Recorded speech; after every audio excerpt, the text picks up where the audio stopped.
धन्यवाद, धन्यवाद, धन्यवाद, धन्यवाद। परमपिता परमेश्वर, हम आपका हृदय से धन्यवाद करते हैं आपके प्रेम और अनुग्रह के लिए, अद्भुत महिमा के लिए, छुटकारे की सामर्थ्य के लिए। प्रभु, हम आपकी बड़ाई कर नहीं सकते क्योंकि आप अति महान हैं और हमको जितना आप जहां तक हम पहुंचे हैं आपके अनुग्रह में, हम वहीं तक आपका धन्यवाद और आपकी बड़ाई करते हैं। लेकिन आप बहुत महान हैं और आपके कार्य अद्भुत और निराले होते हैं। आप हमारे जीवन में सब कुछ पलट कर और सब कुछ नए सिरे से शुरू कर सकते हैं। इस अद्भुत कार्य के लिए प्रभु हम आपका धन्यवाद करते हैं। जब हम अपना समर्पण आपकी उपस्थिति में आकर करते हैं तो आपकी सामर्थ हमारे जीवन में सब कुछ नया करती है। हम आपकी बड़ी महिमा करते हैं। आपके पवित्र वचनों के लिए आपका धन्यवाद करते हैं जो पवित्र आत्मा के द्वारा हमें प्राप्त होते हैं। और हम प्रतिदिन की इस भोजन के लिए जो वचन स्वरूप आत्मिक भोजन मिलता, हम आपका धन्यवाद करते हैं। सारा आदर, सारी महिमा आप ही को मिले प्रभु, क्योंकि सब कुछ के करने वाले आप हैं। आपकी महिमा करते हुए, आपका धन्यवाद करते हुए इस प्रार्थना को आपके इकलौते पुत्र प्रभु यीशु मसीह के नाम से मांगते हैं, आमीन। Praise the Lord. परमेश्वर का धन्यवाद हो क्योंकि वो महिमान्वित परमेश्वर है। बाइबल स्टडी, कलीसिया ने जो चूक करी है, अगर आप बाइबल में जाकर देखें तो आपको पता चलेगा कि जैसे जैसे कलीसिया पवित्र आत्मा की शिक्षा से दूर होती गई, प्रेरितों की शिक्षाओं से दूर होती गई, कलीसिया धोखे में आगे बढ़ती चली गई। डिसेप्शन पे डिसेप्शन। आज कलीसियाएं पूरी तरीके से डिसेप्शन में चली गई। लेकिन जिस व्यक्ति को जो धोखे में होता है, जो व्यक्ति डिसेप्शन में फंसा होता है, उसको कभी नहीं पता चलता है कि वो डिसेप्शन में का शिकार हो गया, धोखे का शिकार हो गया, नहीं पता चलता है। उसको पता कब चलता है? जब देखिए पता ही नहीं चल रहा है इसलिए क्योंकि आपके जीवन में पवित्र आत्मा के फल प्रकट क्यों नहीं हो रहे? आज देखिए कलीसियाओं में शिक्षाओं को देखिए और आप ये देखेंगे कि लोगों ने उस सच्चे सुसमाचार को नहीं समझा, जिसके कारण चंगाई उद्धार का चिन्ह नहीं है और लोग चंगाई को उद्धार का चिन्ह मानते हैं। ये एक डिसेप्शन है कि नहीं है? ये एक धोखा ही, आत्मिक धोखा है, आध्यात्मिक धोखा। उन्हें लगता है हमें चंगाई मिल गई, इसका मतलब हमें उद्धार मिल गया ना। और इसके साथ साथ अगर आपको जॉब मिल गई तो आपको उद्धार मिल गया, बाइबल में कहीं नहीं लिखा, वो भी नहीं है चिन्ह। आपका कोई काम बन गया तो इसका मतलब ये नहीं कि आपको उद्धार मिल गया, नहीं है। इस बात को समझते मालूम है क्या होता है कि जहां कहीं सच्चे सुसमाचार के आधार पर परमेश्वर के वचन की चर्चा की जा रही है, लोग वहां का विरोध करने लगते हैं। वो सोचते हैं कि हम देखिए वहां जाते हैं, वहां पे प्रार्थना होती है और देखिए हमको ये मिल रहा है, हमको ये मिल रहा है, ये हो रहा है, वो हो रहा है, वो इसको उद्धार समझ रहे हैं। अब ये बताइए ये डिसेप्शन है कि नहीं है? लेकिन उनको आप बोलेंगे नहीं ना, हम सही हैं, हम जहां जाते हैं सही है। इसी विषय पर देखिए ये वो चीज है कि यीशु मसीह ने अपने प्रेरितों को किस प्रकार की सेवकाई के लिए पवित्र आत्मा के नियंत्रण में, उनको किस प्रकार की सेवकाई के लिए नियुक्त किया था। वो सेवकाई क्या थी जिसके लिए पवित्र आत्मा के द्वारा उनका अभिषेक किया गया था कि तुम्हें ये सेवकाई करनी है।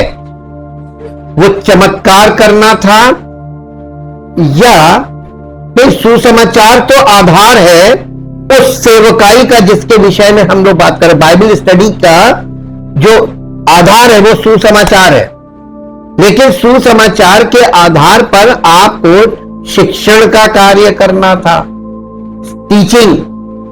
Teaching ministry, the great ministry, high calling है ये, इसी को हाई कॉलिंग बोला गया था।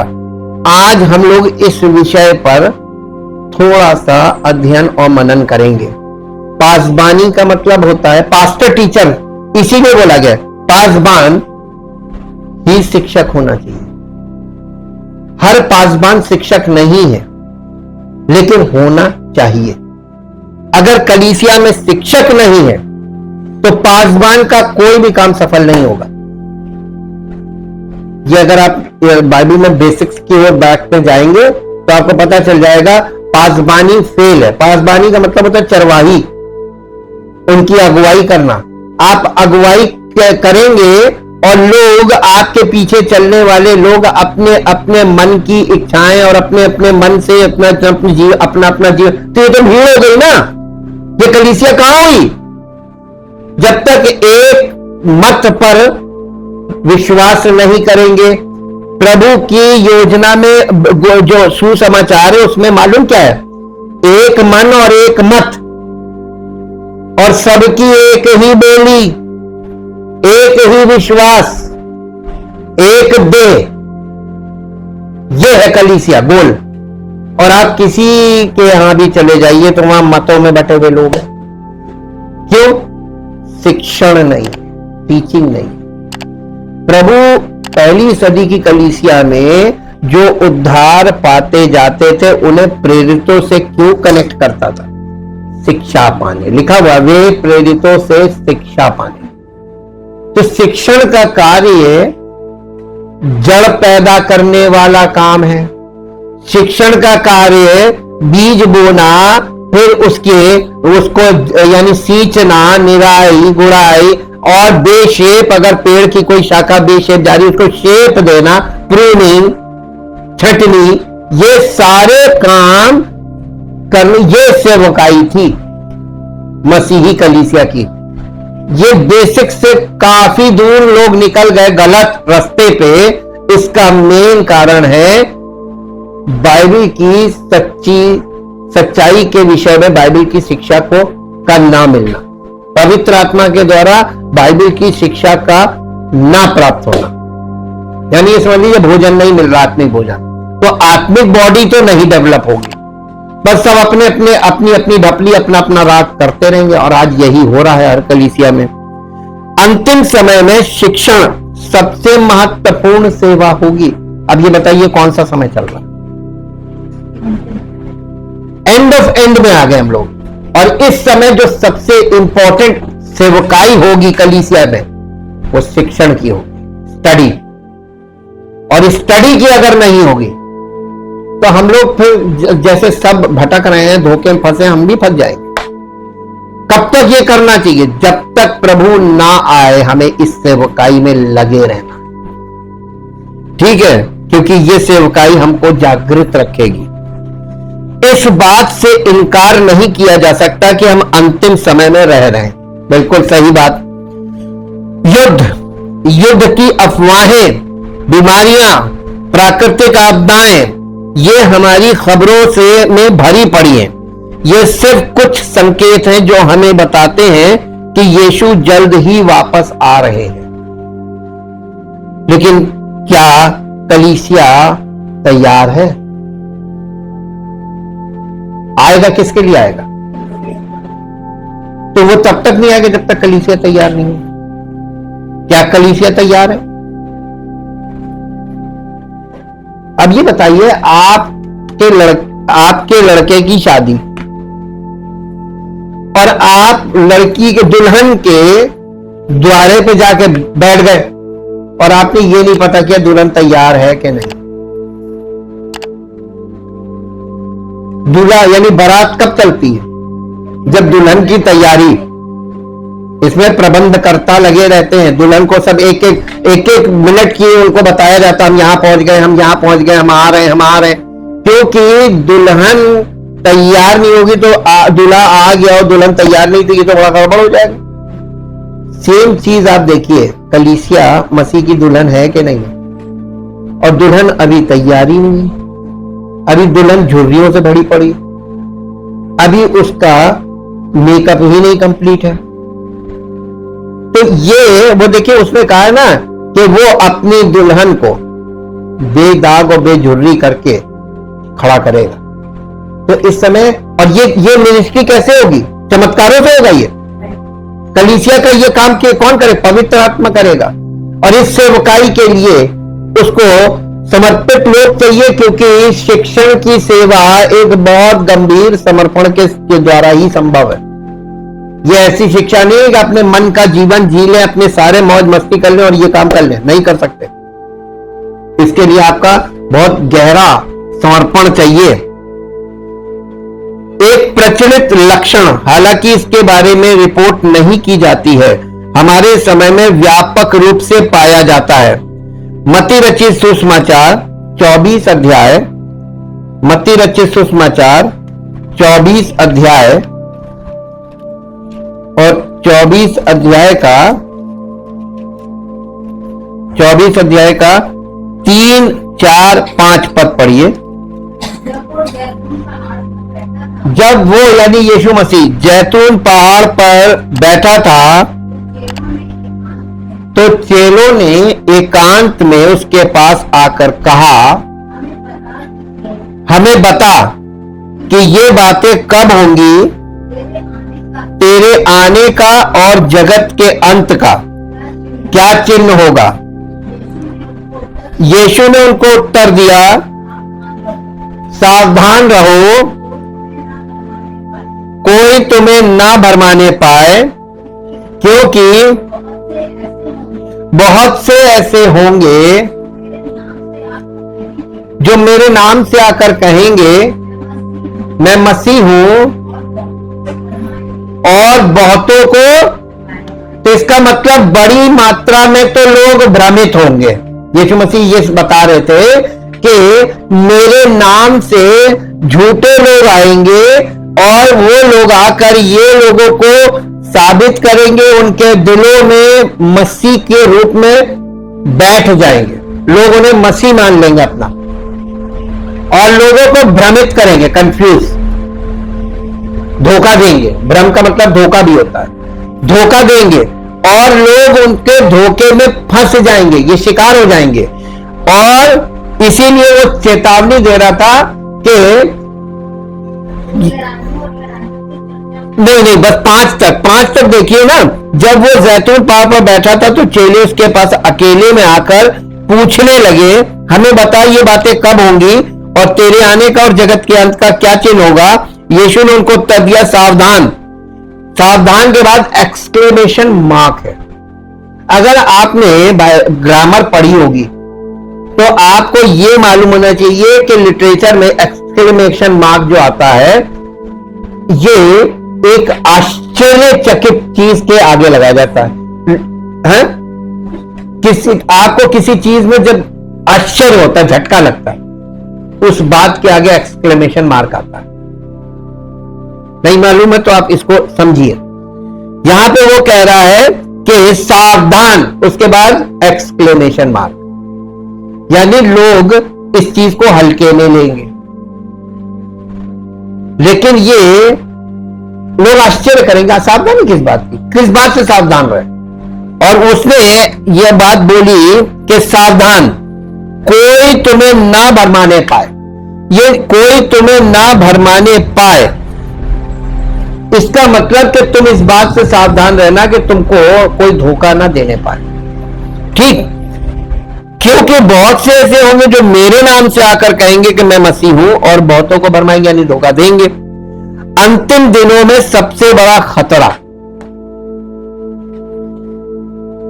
यीशु हमें बताते हैं कि अंत समय में सबसे बड़ा खतरा आत्मिक धोखा होगा। ये शारीरिक धोखा नहीं होगा, आत्मिक धोखा।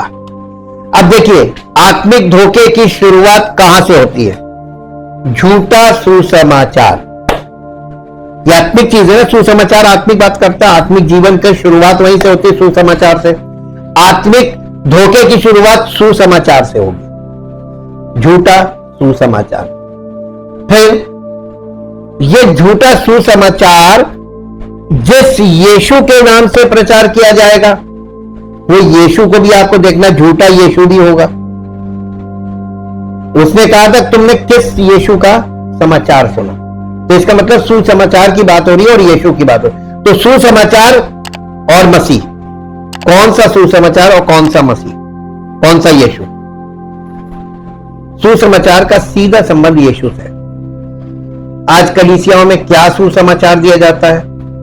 आप हमारे यहां आइए, हमारी कलीसिया में आइए, आपकी बीमारी ठीक हो जाएगी, आपको नौकरी मिल जाएगी, आपके सारे बिगड़े काम बन जाएंगे। अरे आप बहुत परेशान दिख रहे हैं, आप आइए हमारे यहां आइए। ये सुसमाचार है। पौलुस ने क्या बताया था? यीशु मसीह हमारे पापों के लिए मारा गया, गाड़ा गया, तीसरे दिन जी उठा। यह है सच्चा सुसमाचार। अब आप कहेंगे इस सुसमाचार में तो हमारे लिए कोई समाचार है ही नहीं। देखिए, सच्चा सुसमाचार के आधार पर ही आपको शिक्षा प्राप्त करनी है। ये बिना शिक्षा के आपको खुलेगा नहीं। लेकिन झूठा सुसमाचार आपको लालच का समाचार है कि आ जाओ, चलो भैया काम बन जाएगा, चलते हैं, लॉटरी खुल जाएगी, भीड़ कहां लगेगी।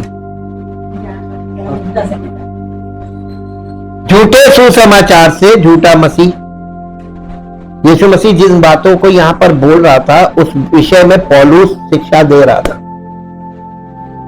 अब ये देखिए, झूठे सुसमाचार से झूठे मसीह की शुरुआत होती है, और आपने अगर उस पर विश्वास कर लिया तो आपका जो विश्वास है वो, अगर पौलुस ने जो सुसमाचार बताया वो बिना शिक्षा के तो आप समझ नहीं सकते, और बिना समर्पण के आपको वो उसमें मन नहीं लगेगा शिक्षा में। अब आप मेरे साथ एक पद निकालिए जो आपको मिलेगा, दूसरा कुरिन्थियों उसका 11 अध्याय, दूसरा कुरिन्थियों 11 अध्याय उसका 4 पद पढ़िए। यदि कोई तुम्हारे पास आकर किसी, इसका मतलब दूसरे यीशु का प्रचार भी हो रहा है ना? दूसरा यीशु, ये दूसरा यीशु कौन है? ये दूसरा यीशु कौन है जिसका सुसमाचार प्रचार किया जा रहा है? देखिए, किसी दूसरे यीशु का प्रचार करे, पौलुस कह रहा है जिसका प्रचार हमने नहीं किया, या कोई और आत्मा। इसका मतलब जब यीशु दूसरा हो गया तो आत्मा भी दूसरा हो जाएगा, है ना? और जो पहले ना मिला था, या कोई और नया सुसमाचार। देखिए, जब आप यीशु बदल गया तो सुसमाचार भी बदल गया और आत्मा भी बदल गई। अब आपको कैसे पता चलेगा कि जो सुसमाचार, आप जिस चीज को सुसमाचार समझ रहे हैं, चंगाई, प्रभु ने हमें चंगा कर दिया, मेरा उद्धार हो गया। उद्धार नहीं हुआ। चंगाई और उद्धार, ये बात सत्य है कि आपके जीवन में जब प्रभु की ओर से जब आपका उद्धार होता है तो आपको सब चीजों से छुटकारा मिलता है। लेकिन यह भी परमेश्वर की इच्छा पर टिकता है कि मान लीजिए उसको मालूम है कि आपको अगर सब चीजों से उससे स्वतंत्र कर दिया और आप भाग गए, एक कांटा तो जरूर रखेगा ना कि भागो ना। तो एक कांटा आपके जीवन में प्रभु की ओर से रहेगा ताकि तुम प्रभु के साथ कनेक्ट रहो। अगर आपको पूरी तरीके से उसने आजाद कर दिया तो आप अपने मन मर्जी करने लगे, तो पहले से बुरी दशा होगी कि नहीं होगी। और ये बात आपको शायद नहीं मालूम अपने भविष्य में कि आप कहां तक आप वफादार रहेंगे परमेश्वर के साथ, लेकिन परमेश्वर को मालूम है हमारी प्रवृत्ति कि हम कितने दिन उसके साथ। देखिए, जब तक हमें उसकी जरूरत रहेगी हम प्रभु प्रभु प्रभु, और जिस दिन हमको सब चीजों से छुटकारा मिल गया तो फिर हम प्रभु की जरूरत नहीं। जब आप निर्भर ही नहीं रहेंगे, आपको जरूरत ही नहीं, आपको उसकी जरूरत अब क्या है। अब आप इसके लिए एक एग्जांपल ले लीजिए, आपको समझ में जाएगा। आप अपने बच्चों को अपने जीते जी उनको सब कुछ संपत्ति, सब कुछ उनके नाम लिख दी। अब बच्चे आपकी सेवा करेंगे? क्यों नहीं करेंगे?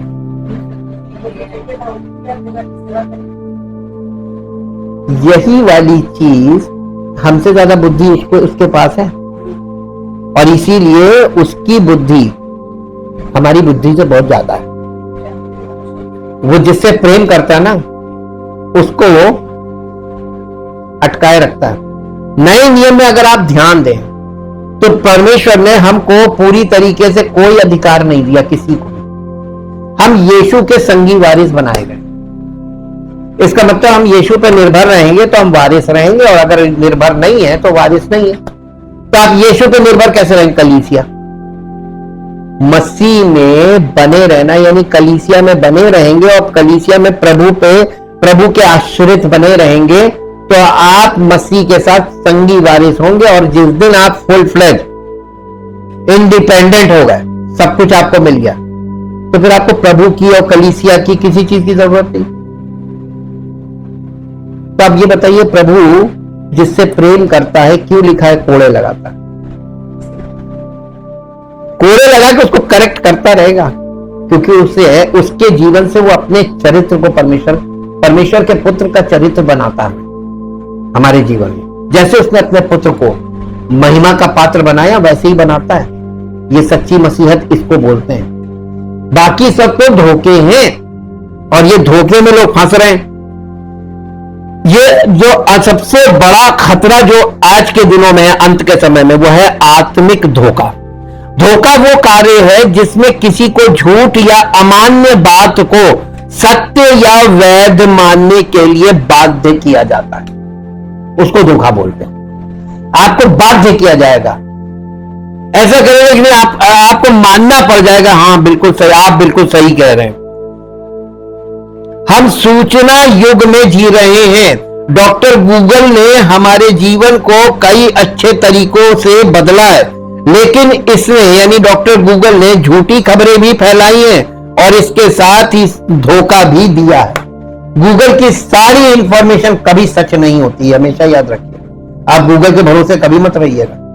गूगल की टोटल इंफॉर्मेशन में काफी इंफॉर्मेशन जो है वो भ्रमित करने वाली है, धोखा देने वाली है। इसलिए आप गूगल मैप लगा के चलिए, आपको गलियों में ले जाकर भटका देगा।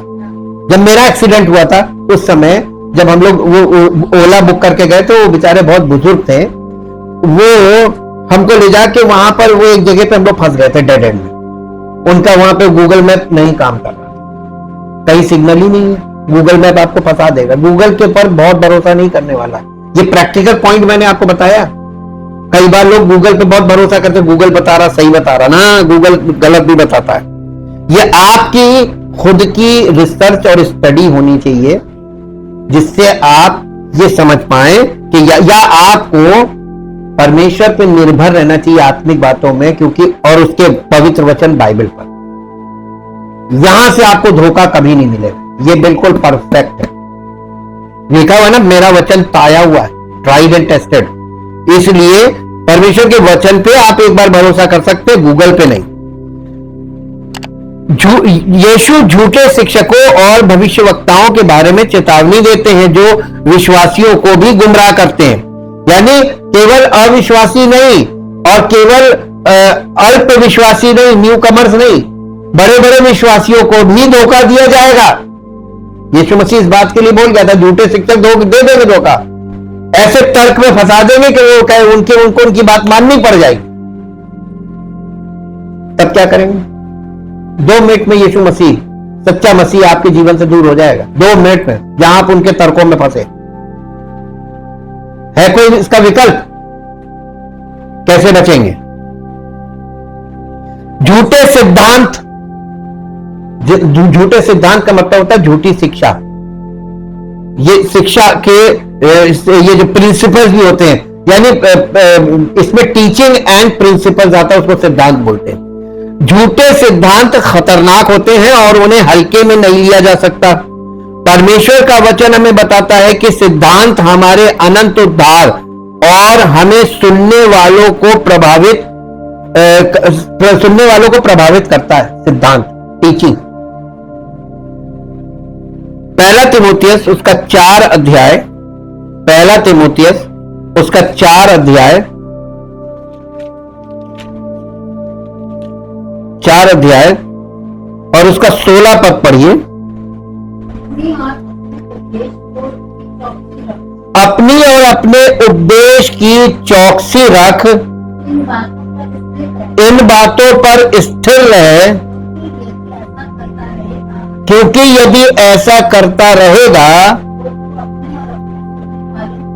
तो तू अपने और अपने सुनने वालों के लिए भी उद्धार का कारण होगा। कहां उद्धार मिला था कलीसिया को?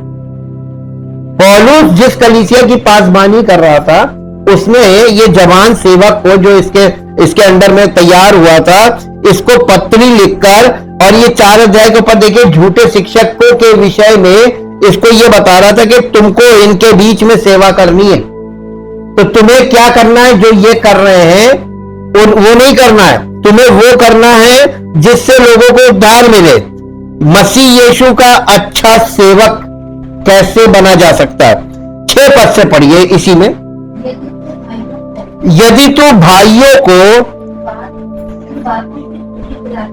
इन बातों की क्या दिलाता रहेगा? सुधि का मतलब क्या होता है? उनको बार बार रिमाइंड कराना, बार बार। कलीसिया में, सेवकाई में पवित्र आत्मा 2 काम करता था, हमें सत्य के मार्ग बताता था, और जो बातें पहले बता चुका बार बार उन्हें रिमाइंड भी कराता था। तो रिमाइंडर भी है वो। हाँ, सुधि दिलाता रहेगा तो मसीह यीशु का अच्छा सेवक ठहरेगा, और विश्वास और उस अच्छे उपदेश की बातों से जो तू मानता आया है तेरा पालन पोषण होता रहेगा। यानी एक सेवक को भी तो आत्मिक भोजन चाहिए, पालन पोषण। तो हमारा पालन पोषण वचन के द्वारा होता रहेगा। क्यों? क्योंकि प्रभु हमको दूसरों को भी वही बात आगे बढ़ाने को बोल रहा है, तो हमको भी वही बात सिखाएगा जो बात हमें आगे सिखानी है। जी, पर अशुद्ध और बूढ़ियों की सी कहानियों से अलग रहे और भक्ति की साधना कर, क्योंकि देह की साधना से कम लाभ होता है, पर भक्ति सब बातों के लिए लाभदायक है। क्योंकि इस समय के और आने वाले जीवन की भी प्रतिज्ञा इसी के लिए है। ये बात सच और हर प्रकार से मानने के योग्य है, क्योंकि हम परिश्रम और यत्न इसीलिए करते हैं कि हमारी आशा उस जीवते परमेश्वर पर है जो सब मनुष्यों का और निज करके, देखिए परमेश्वर सबका लिखा हुआ ना, जो सब मनुष्यों का, लेकिन इसमें फिर एक लाइन बीच में आ गई, निज करके, विश्वासियों का उद्धार करता। प्रभु सब लोगों का उद्धार करता है, लेकिन विशेष करके विश्वासियों का। तो प्रभु का विशेष फोकस कहां है? ये वो लोग हैं जो बॉर्न अगेन हो गए, कलीसिया में समर्पित है, उन लोगों को विश्वासियों को बोला गया यहां पे, और इसमें एड ऑन नहीं है।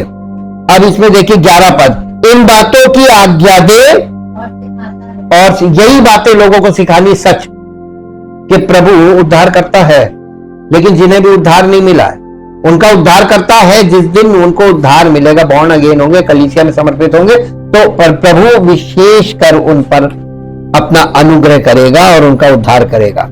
यही इन बातों की आज्ञा दे और सिखाता रहे, कोई तेरी जवानी को तुच्छ न समझने पाए, पर वचन और चाल चलन और प्रेम और विश्वास और पवित्रता में विश्वासियों के लिए आदर्श बन जा। जब तक मैं ना आऊं तब तक पढ़ने और उपदेश देने और सिखाने में लौलीन रहे, यानी पूरी तरीके से डूब जाए इसी काम में। ये सेवकाई है जी। उस वरदान के प्रति जो तुझ में है और भविष्यवाणी के द्वारा प्राचीनों के हाथ रखते समय तुझे मिला था, निश्चिंत मत रह। जब हमारी कॉलिंग होती है, जब हमको अभिषेक मिलता है सेवकाई के लिए, जिस कार्य के लिए प्रभु हमें नियुक्त करता है, उसके लिए हमें निश्चिंत नहीं रहना है, बल्कि हर समय चैतन्य रहना है कि प्रभु की इस सेवकाई को हमें करना ही करना है।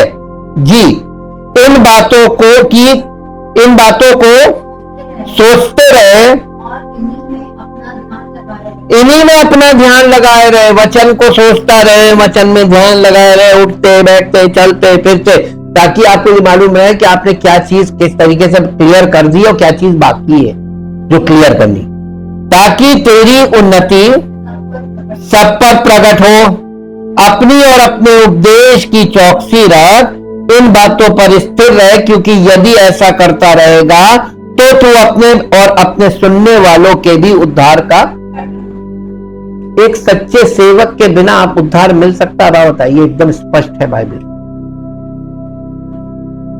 कोई आपको बाइबल से ये पढ़ के, आपने कभी बाइबल पढ़ी नहीं, आपने कभी बाइबल का वचन सुना नहीं, और कोई आपसे कह दे कि परमेश्वर ने जगत से ऐसा प्रेम किया कि अपना इकलौता पुत्र दे दिया ताकि जो कोई इस पर विश्वास करे नाश न हो परंतु अनंत जीवन पाए, तो आप बहुत, ये बात आपके दिल के अंदर तक बहुत टच करेगी।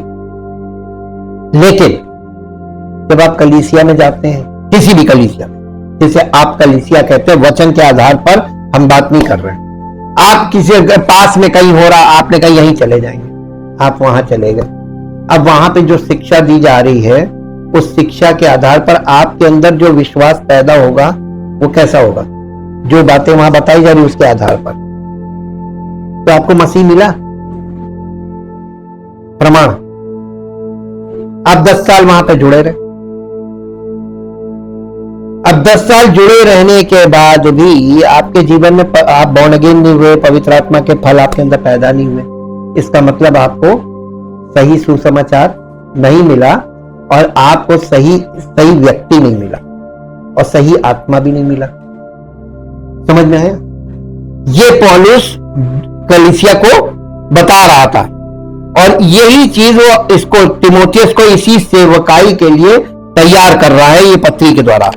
अंत समय में सबसे महत्वपूर्ण सेवकाई है यही बाइबल स्टडी, शिक्षा। इसके बिना आप सच्चाई को ला नहीं सकते। कलीसियाओं में आज सच्चाई नहीं है, उसका कारण बाइबल स्टडी ना होना। बाइबल स्टडी का एक प्रोग्रेशन है। ये थोड़ी ना कि कहीं से भी कोई आयत निकाल ली और खड़े होकर उस पर जो मन में आया बोल दिया। नहीं, बाइबल स्टडी हमेशा तथ्यों पर आधारित है, तथ्यों पर आधारित, एविडेंसेस हैं। हम स्टडी करते हैं तो हम उसको एविडेंसेस को कनेक्ट करके स्टडी करते, यही है स्टडी। और ये एक हार्डवर्क है। अंतिम दिनों में सबसे बड़ा खतरा धोखा है, तो सबसे जरूरी चीज सत्य है। इसी कारण से परमेश्वर ने कलीसिया को शिक्षा देने का कार्य सौंपा। प्रभु यीशु मसीह ने अपने चेलों को कौन सी सेवकाई सौंप के गया था?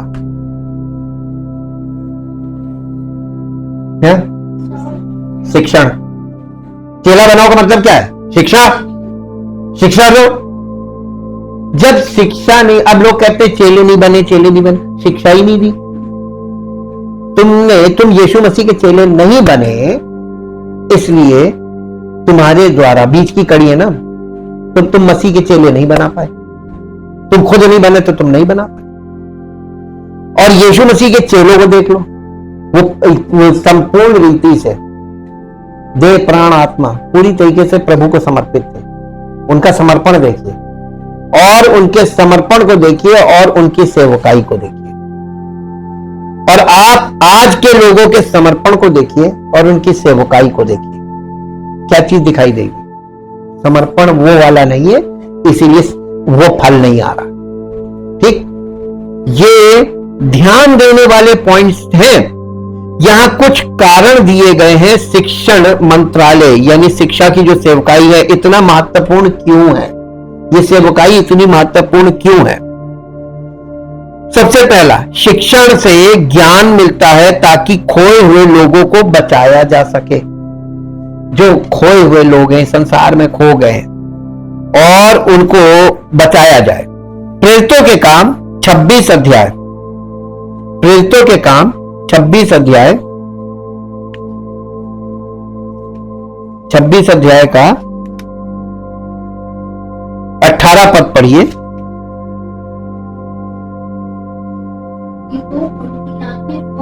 कि तू उनकी आंखें खोले कि वे अंधकार से ज्योति की ओर और शैतान के अधिकार से परमेश्वर की ओर फिरें, कि पापों की क्षमा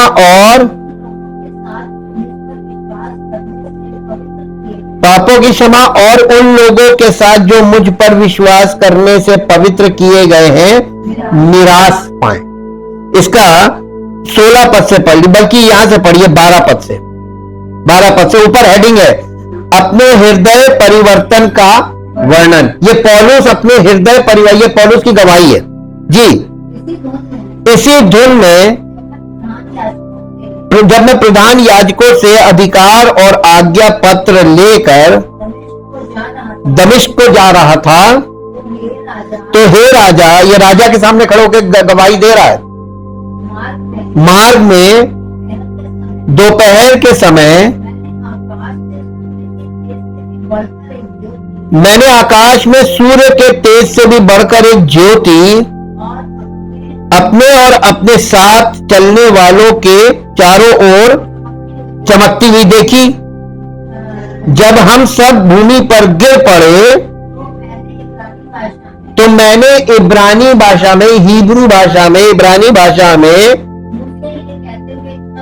मुझसे ये कहते हुए एक शब्द सुना, हे शाऊल, हे शाऊल, तू मुझे क्यों सताता है?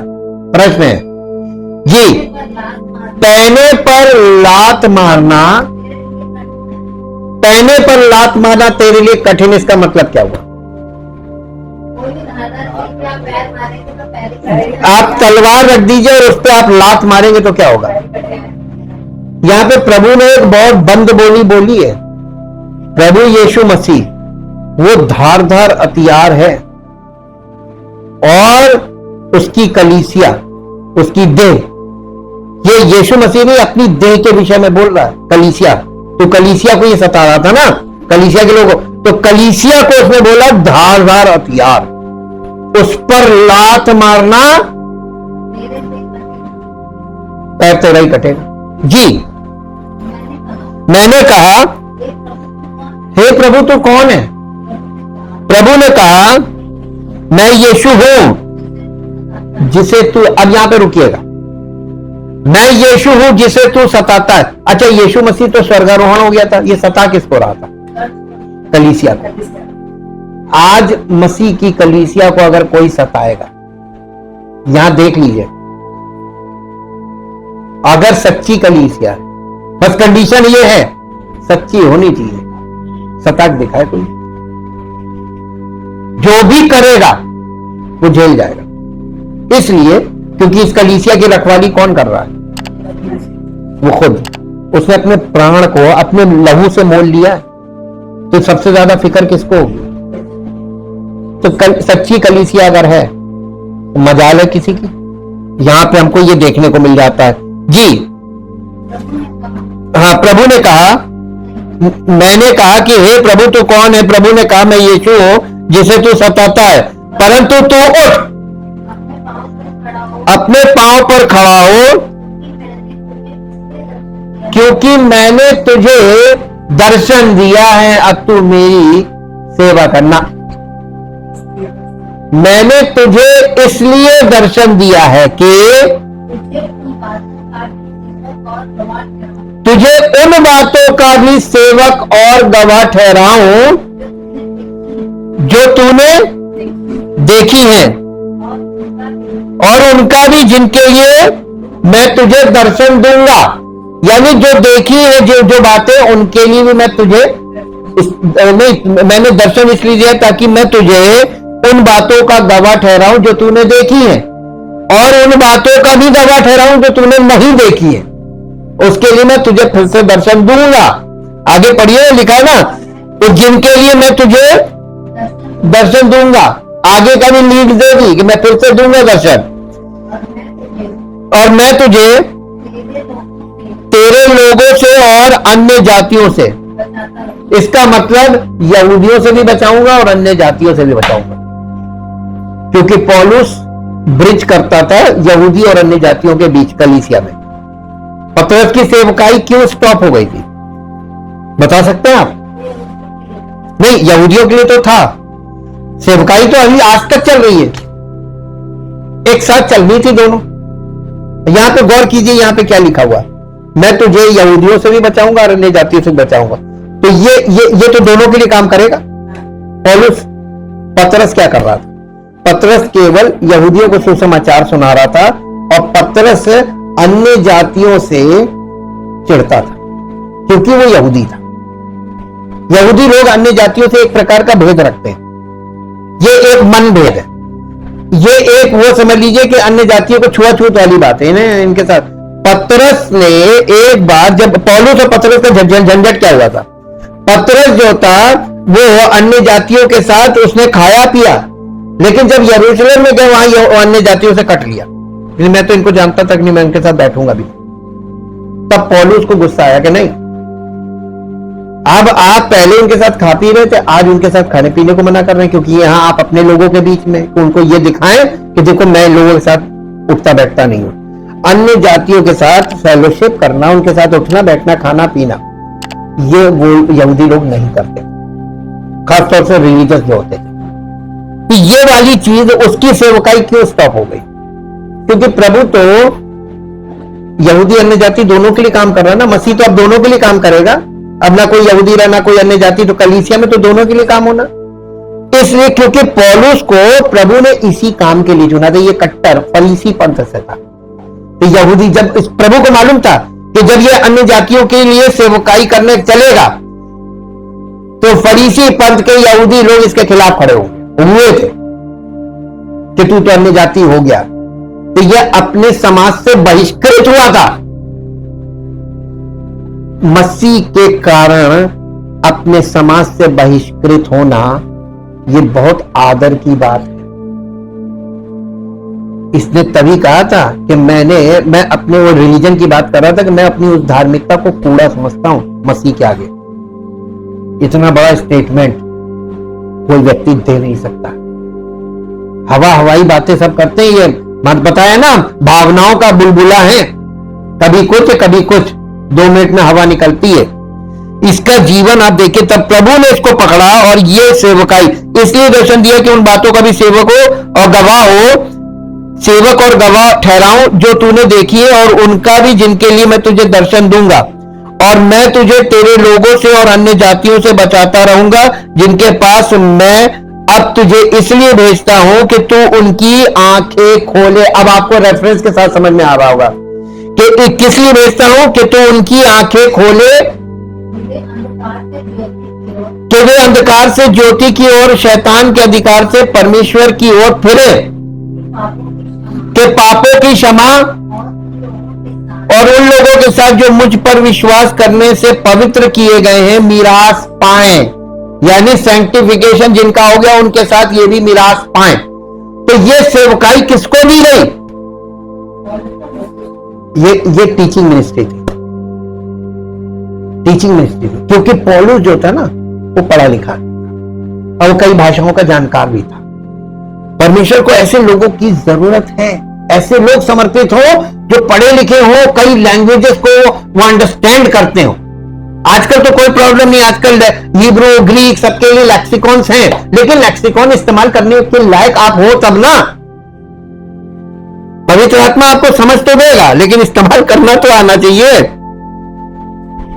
अब देखिए, ताकि उनकी आंखें खुले, ताकि वे अंधकार से ज्योति की ओर और शैतान की शक्ति से परमेश्वर की ओर फिरे, कि वे पापों की क्षमा और उन लोगों के बीच मिरास पाए जो मुझ पर विश्वास करने से पवित्र हो गए हैं। शिक्षा के बिना मनुष्य सुसमाचार का जवाब नहीं दे सकता। ये पौलुस का जो सुसमाचार, ये शिक्षा पर आधारित है। इसके बिना कोई जवाब नहीं दे सकता। वे मनुष्य की पाप की स्थिति और उन्हें छुड़ाने की परमेश्वर की योजना से अनजान है। परमेश्वर ने हमें ऐसे शिक्षक दिए हैं जो उद्धार के लिए परमेश्वर के खाके की स्पष्ट समझ तक हमें पहुंचाने के लिए समय निकालेंगे। यानी परमेश्वर ने जो प्लान बनाया, योजना, उस योजना तक पहुंचाने के लिए स्टडी जरूरी है, नहीं तो आप पहुंच नहीं सकते वहां। अब देखिए, हमने आपको पहले भी बोला था, परमेश्वर जादू नहीं करेगा। परमेश्वर सच्चाई का फाउंडेशनल वर्क करता, पहले जड़ से काम करेगा। दूसरा पॉइंट है शिक्षण यीशु मसीह द्वारा कलीसिया को दिए गए महान आदेश का हिस्सा है, हाई कमीशन का हिस्सा है। मत्ती रचित सुसमाचार 28 अध्याय, मत्ती रचित सुसमाचार 28 अध्याय सबसे आखिरी अध्याय है, और 28 अध्याय का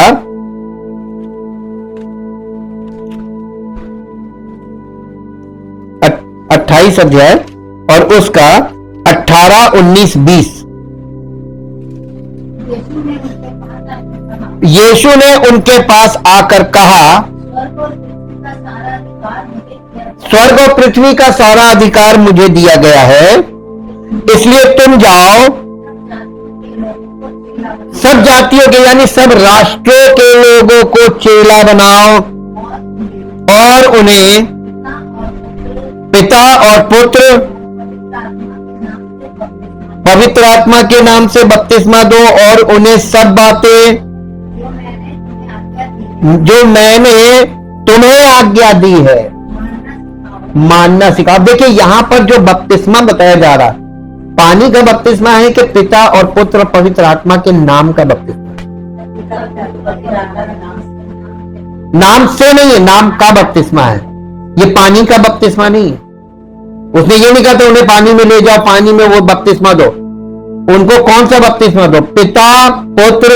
अब देखिए, बपतिस्मे का अर्थ हमने आपको बताया, टू इमर्स इन, यानी किसी चीज में डूब जाना, डूब जाना। और पानी में डूब जाने को वाटर बैप्टिज्म बोलते हैं। और पिता का बपतिस्मा क्या है? पिता का प्रेम। तो पिता के प्रेम में डूब जाओ, अगापे लव। प्रभु यीशु मसीह का अनुग्रह, तो मसीह के अनुग्रह में डूब जाओ। और पवित्र आत्मा की उपस्थिति और सहभागिता में डूब जाओ। तो यह है पिता, पुत्र और पवित्र आत्मा के नाम का बपतिस्मा। ये कलीसिया में आपको मिलेगा। जो देह है, मसीह की देह है कलीसिया, इसमें जब लास्ट आपको आशीर्वाद दिया जाता है, बेनेडिक्शन, अब हमारे प्रभु यीशु मसीह का अनुग्रह, पिता का प्रेम और पवित्र आत्मा की उपस्थिति और सहभागिता हमें अब से लेकर हमेशा तक तुम सबके साथ होती रहे, सब विश्वास करने वालों के साथ होती रहे। ये बोला जाता है, इसके साथ विदा किया जाता है, यही बपतिस्मा है। आप जितनी बार आएंगे आपको ये आशीर्वाद मिलता है। इसमें डूबना, आपको पिता के प्रेम में, मसीह के अनुग्रह में, पवित्र आत्मा की उपस्थिति और सहभागिता में डूबे रहना, लौलीन रहना। यहां पे यही बात वो बोल रहा था।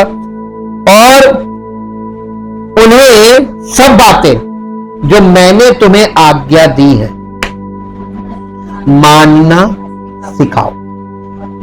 और देखो,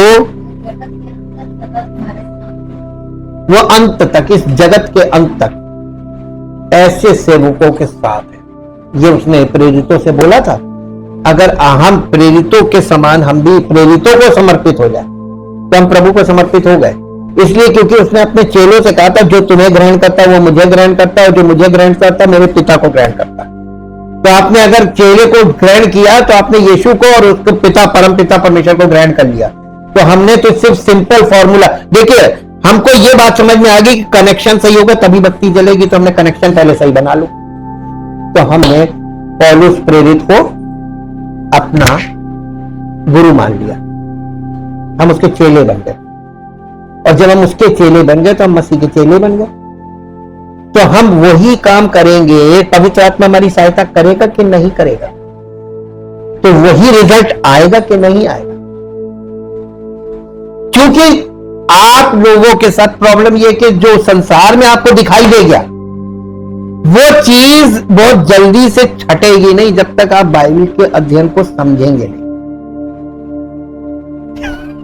ये फिजिकल पार्ट गड़बड़ हो गया ना, यीशु ने उनके पास आकर कहा, स्वर्ग और पृथ्वी का सारा अधिकार मुझे दिया गया है, इसलिए तुम जाकर सब जातियों के लोगों को चेला बनाओ और उन्हें पिता और पुत्र और पवित्र आत्मा के नाम से बपतिस्मा दो और उन्हें सब बातें जो मैंने तुम्हें आज्ञा दी मानना सिखाओ, और देखो मैं जगत के अंत तक तुम्हारे संग हूं। अब आप एक बात बताइए, यीशु मसीह ने यह कहा था कि तुम उन्हें चेला बनाओ और तुम गुरु बन जाओ। हाँ, एक ही गुरु और उसके चेले, यीशु मसीह के चेले जो थे वो चेले ही है और चेले ही रहे, और उनके चेले वो भी चेले। लेकिन अगर कोई यीशु मसीह के चेलों का चेला है तो वो मसीह का चेला है। इसीलिए अर्ली चर्च फादर जो थे वो यीशु मसीह के चेलों के बाद की 3 पीढ़ियों तक ये अर्ली चर्च फादर्स थे। इनके भी सब प्रमाण रखे हुए लिखे। इन्होंने उन्हीं बातों को आगे बढ़ाया था जो प्रेरितों से इन्हें प्राप्त हुई थी। तो अब यहां आज के समय में देख लीजिए, ये जो पीढ़ी आई है ये बिल्कुल अलग है। इनका किसी का कन्विक्शन नहीं है, समर्पण नहीं है, कुछ नहीं है, कोई सच्चाई नहीं है। जबकि उपदेश का उद्देश्य व्यक्ति को पाप से मोड़ना और उसे अपना जीवन प्रभु यीशु मसीह को समर्पित करने के लिए राजी करना है। और शिक्षण का कार्य अक्सर उन लोगों के लिए होता है जो पहले से ही परिवर्तन के मार्ग पर चलते हुए परमेश्वर के राज्य में प्रवेश कर चुके हैं। तो शिक्षण किसका है? शिक्षण की सेवकाई उन लोगों के लिए जो बॉर्न अगेन हो गए, जिन्होंने मसीह पर विश्वास कर लिया। ये उनके लिए है ताकि उनको मसीही जीवन का अनुशासन और चरित्र मिले, उनके अंदर पैदा हो। और जो प्रीचिंग है, ये प्रीचिंग होती है नए लोगों के लिए जो प्रभु को नहीं जानते हैं। और देखिए आप, संडे को प्रीचिंग होती है और मंडे से टीचिंग शुरू हो जाती है। ये 2 पार्ट ही काम होगा। यीशु ने हमें शिष्यों को उसकी आज्ञाओं का पालन करना सिखाने के लिए कहा। शिक्षण का ध्यान ज्ञान पर नहीं बल्कि उसके अनुप्रयोग पर है, प्रैक्टिकल, कैसे लागू करना। हमें अपने जीवन में परमेश्वर की बातों को, आज्ञाओं को कैसे लागू करना, इस पर टीचिंग का पार्ट ये है। टीचिंग का पार्ट ये नहीं है कि ज्ञान। और तीसरा पॉइंट है, कलीसिया को मजबूत करने के लिए शिक्षण ईश्वर का उपहार है। इफिसियों की पत्री 4 अध्याय 11 और 12 पद। इफिसियों की पत्री 4 अध्याय 11 और 12 पद। उसने कुछ को प्रेरित नियुक्त करके और कुछ को भविष्यवक्ता नियुक्त करके और कुछ को सुसमाचार सुनाने वाले नियुक्त करके और कुछ को रखवाले और उपदेशक नियुक्त करके दे दिया, जिससे पवित्र लोग सिद्ध होकर सेवा का काम करें और मसीह की देह उन्नति पाए। यह उद्देश्य था। टीचिंग का बहुत इंपॉर्टेंट काम है कि नहीं? इसके बिना कभी कलीसिया खड़ी नहीं हो सकती। शिक्षण की सेवकाई एक निर्माण की सेवकाई है। इसके बिना कलीसिया संख्या में बढ़ सकती है लेकिन ताकत में कमजोर होगी। आज कलीसियाओं में संख्याओं पे लोग लड़ रहे हैं और ताकत क्या है? किसी में जड़ नहीं, किसी में कोई दम नहीं। हमने आपको एक तरीका बताया था ना, बंदूक लेके वेश धारण करके केवल घुस जाइए, फिर देखिए आपको सब पता चल जाएगा कितने, एक भी नहीं मिनट सब भाग जाएंगे। ये है बिना शिक्षण के कलीसिया की ये हालत है। भीड़ दिख रही बस, जो वक्त में भाग जाए। इफिसियों के 4 अध्याय का 14 पद पढ़िए, ताकि हम आगे को बालक ना रहे जो मनुष्यों की ठग विद्या और चतुराई से और धोखे की युक्तियों की हर एक शिक्षा की बयार से उछाले और इधर उधर घुमाए जाते हो। चौथा पॉइंट, हर विश्वासी के लिए शिक्षा देना परमेश्वर की आज्ञा है। दूसरा तीमुथियुस 2 अध्याय और 15 पद पढ़िए। अपने आप को, ये पौलुस उसको तीमुथियुस को कह रहा है जो उसका चेला था, टीचिंग मिनिस्ट्री के लिए उसको तैयार कर रहा है। कह रहा है अपने आप को परमेश्वर का ग्रहण योग्य। देखिए आज सेवकाई में लोग मनुष्यों का ग्रहण योग्य बनना मांगते हैं कि सब लोग हमें ग्रहण कर लें, तो आप मनुष्यों के चक्कर में पड़े रहेंगे।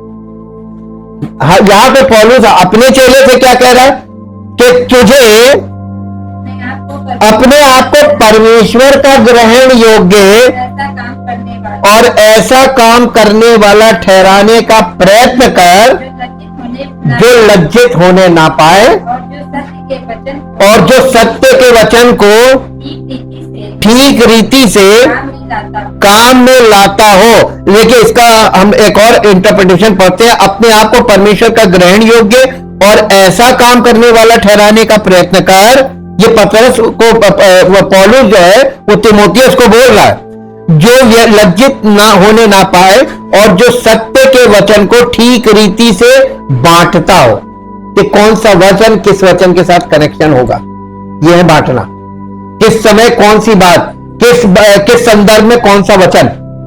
यहां तो बिना संदर्भ के वचन होते हैं, आजकल ऐसा हो रहा है। शिक्षण का कार्य केवल कुछ चुनिंदा लोगों के लिए ही नहीं है।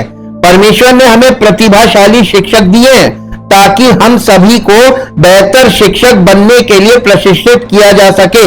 हम सभी इस प्रक्रिया में कहीं ना कहीं से शुरुआत कर सकते हैं, ये सीख करके परमेश्वर के वचन को सटीकता के साथ कैसे सिखाया जाए।